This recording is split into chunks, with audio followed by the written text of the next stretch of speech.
Bonsoir et bienvenue au grand rendez-vous d'actualité de la télévision rwandaise. Aujourd'hui, avec la rouverture des frontières terrestres du Rwanda comme l'une des résolutions du Conseil des ministres rwandais qui s'est tenu vendredi, il est attendu que les prix de différents produits soient revus à la baisse. L'Institut national des statistiques du Rwanda a confirmé que les prix des produits de base dans les zones urbaines ont augmenté de 4,3% entre janvier 2021 et janvier 2022, mais les hommes et femmes d'affaires disent que la tendance va actuellement s'inverser. L'Organisation des Nations Unies pour l'alimentation et l'agriculture indique que les prix mondiaux des denrées alimentaires ont augmenté de 3,9% entre janvier et février de cette année, l'huile de cuisson ayant haussé de 8,5%, les produits laitiers de 6,4%, les céréales de 3%, le maïs augmentant de 5,1% et le blé de 2,1% en raison de la guerre en Ukraine. Ce dimanche, le Parti libéral a formé ses membres afin de bien mettre un accent sur ses objectifs et surtout les modifications effectuées dans le cadre de les ajuster à la vision 2050 du pays. Le Parti libéral existe depuis plus de 30 ans et revient actuellement sur son objectif principal, comme l'indique Honorable Mukabalisa Donatil. L'objectif de cette formation, d'habitude, les partis politiques ou les formations politiques organisent des formations régulières, d'une façon régulière. Il en est de même pour le Parti libéral. Nous organisons des formations régulières, d'une façon régulière, au profit des cadres du Parti libéral, au profit des membres du Parti libéral et sur des thèmes divers, des thèmes qui ont trait soit au Parti libéral, soit dans l'ensemble les thèmes qui ont trait au développement global du pays. Le thème d'aujourd'hui, c'était surtout de porter à la connaissance des cadres du Parti libéral et des changements dans les statuts du Parti libéral et dans les règlements d'ordre intérieur qui vont dans la vision que le Parti libéral s'est fixée et dans la vision de notre pays en général, la vision 2050. Le Parti libéral est l'un des partis les plus actifs du pays depuis sa création en 1991 et son objectif principal est de lutter pour la liberté humaine. Revenons à présent sur la visite du ministre de la Jeunesse, des Sports et de l'Éducation civique en République centrafricaine, Aristide Briand-Rehoboth, qui est au Rwanda pour voir de près les moyens que le Rwanda a utilisés pour résoudre le problème d'enfants qui étaient enrôlés dans les groupes armés. La République centrafricaine est connue pour avoir 12 groupes armés au sein desquels des enfants sont enrôlés. Le ministre Aristide Briand-Rehoboth est en effet en visite au Rwanda où en plus de s'informer sur les moyens avec lesquels le Rwanda a pu résoudre le problème d'enfants qui étaient dans des groupes armés, il va en outre apprendre comment ils ont été démobilisés afin que ce programme soit mis en exécution dans son pays. Le ministre Aristide a également visité la Commission nationale de démobilisation et de réinsertion et a déclaré que le Rwanda a réalisé un progrès considérable qui servirait de leçon à d'autres pays. Il a solennellement demandé que le Rwanda les aide à se sortir des divers défis auxquels son pays est confronté. J'ai vu ici à Rwanda, je pense que ça va être un pays dans ce domaine incubateur d'idées qui devrait générer des solutions pour la Centrafrique, pour la sous-région. Parce que nous avons tous une communauté de destin. Quand vous voyez ce qui arrive, il y a des rebelles ou des enfants soldats qui peuvent venir de RDC au Rwanda.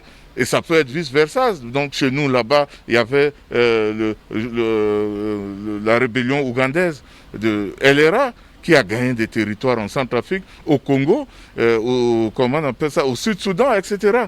Et donc si on n'arrive pas à intégrer les enfants pleinement, mais le danger peut être partagé. Et là, aujourd'hui, on vit dans un monde libre où on circule tous. Et donc, c'est quand même important de solutionner ces problèmes-là partout pour que les enfants africains puissent avoir droit à une certaine dignité. pour le bien et la quiétude de notre continent, pour l'avenir et pour le développement futur. La présidente de la Commission nationale de démobilisation et réinsertion, Valérie Nyiraimana, a fait savoir que le Rwanda ne refuserait jamais d'apporter son soutien lorsqu'on le lui demande et que l'on va voir quoi faire. Ordination d'un nouveau représentant à l'église pentecôtiste du Rwanda, connu comme ADPR, pasteur Isaïe Daïzé et son adjoint. La cérémonie d'ordination s'est déroulée en présence du ministre rwandais de l'administration locale, Jean-Marie Vianney Gatabazi. L'église pentecôtiste du Rwanda existe depuis près de 82 ans et compte maintenant plus de 2 millions de membres. International de 3 jours de la Commission économique des Nations Unies pour l'Afrique a clos ses travaux ce samedi. Elle visait l'évaluation des progrès que les pays réalisent dans la mise en œuvre des objectifs de développement durable que le monde s'est fixé pour 2030. Le calendrier est un grand défi parce que nous n'avons que 8 ans. Certainement aussi, nous avons pris du retard même avant Covid, parce que le taux de croissance en Afrique n'était pas optimal pour permettre le nombre d'emplois, pour permettre l'investissement qui est nécessaire et pour changer la donne en ce qui concerne les infrastructures. Alors, je crois qu'il y a un certain pessimisme, parce que nous n'avons que 8 ans, mais il y a aussi une opportunité pour faire une grande transformation, surtout quand on regarde l'opportunité pour changer les chaînes de valeur. Parce que le modèle africain dans le passé était centralisé sur plus ou moins l'exportation des matières premières. Nous voyons l'émergence des économies basées plus sur une industrialisation durable, sur le renforcement des capacités, sur la valeur ajoutée en utilisant les nouvelles technologies et en créant plus de valeur dans les économies eux-mêmes.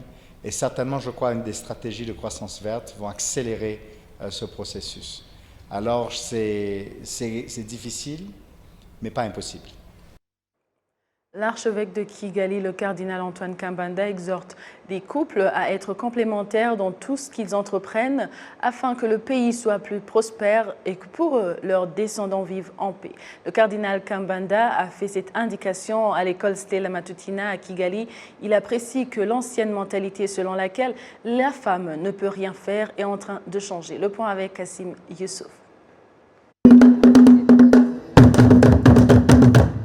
Gassaro Divine et Omohire Ornella sont des élèves de l'école Stella Matutina dans le district de Rulindo.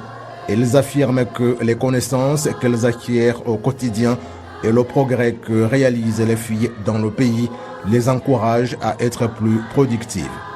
Sœur Christine Kanhindi, directrice de l'école Stella Matutina, indique que l'une des choses qu'on inculque aux filles est la confiance en soi et le sentiment qu'elles sont aussi capables.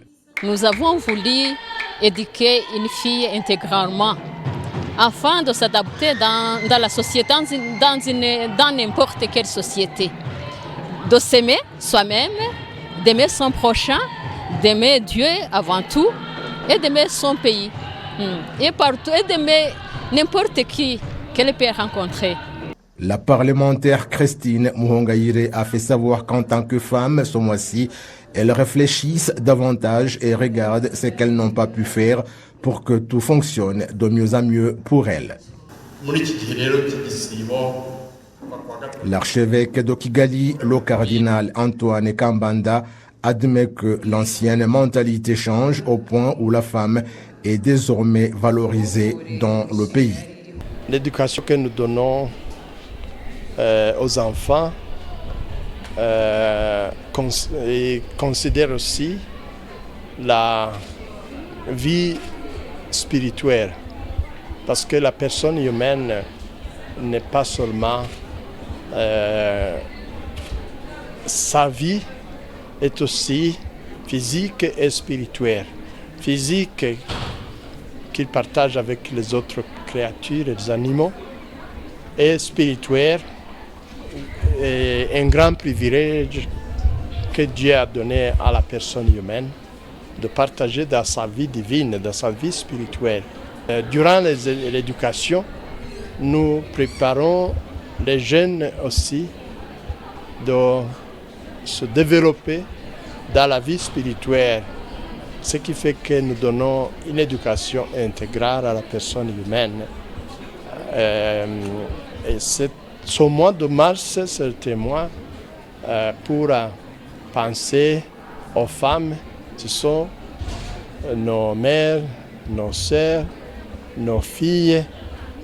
Et ici, dans cette école, nous donnons une éducation particulière pour les filles, pour les préparer de devenir les femmes intègres avec des valeurs morales et humaines pour contribuer avec leur talent et leurs capacités à la construction de la société, une société de paix et de fraternité. Les efforts que déploie le Rwanda incluent l'autonomisation des femmes et des filles pour qu'elles s'épanouissent et contribuent ainsi au développement du pays. Merci à vous tous qui avez choisi la télévision rwandaise pour vous informer. Au nom de toute l'équipe qui a réalisé ce journal, je vous souhaite de passer une agréable soirée. Vous étiez avec Amandine Dikumasabo. À la prochaine et d'ici là, portez-vous bien.